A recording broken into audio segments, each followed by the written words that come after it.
தீவிரமான சிகிச்சையில இருந்தாங்கன்றதும் இப்ப நிரூபணமாகுது.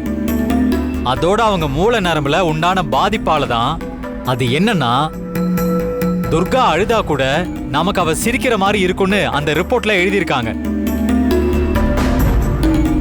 அப்ப துர்கா கொடுத்த ஸ்டேட்மெண்ட் படி துர்காவுக்கு பதிலா எங்க வீட்ல இருந்தது துர்கா போல இருக்கிற கனகான்னு நமக்கு தெரிய வருது.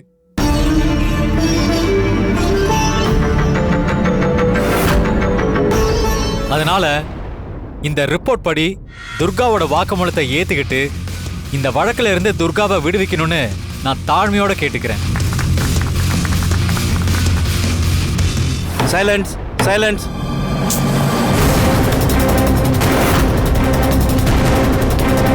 அசோக் சொல்றதுல உங்களுக்கு ஏதாவது ஆட்சேபனை இருக்கா? இருக்கு யுவர் ஆனர். ஒரு லாயர் நினைச்சா தன்னோட கிளையண்ட்டை காப்பாத்த இது போல பல ரிப்போர்ட்டுகளை வாங்க முடியும். இந்த ரிப்போர்ட்ல உள்ளது சரியானு செக் பண்ண கோர்ட் இன்னொரு மருத்துவ குழுவை நிறுவனம். அவங்க துர்காவை செக் பண்ணி ரிப்போர்ட் கொடுக்க சில காலம் தேவைப்படும்.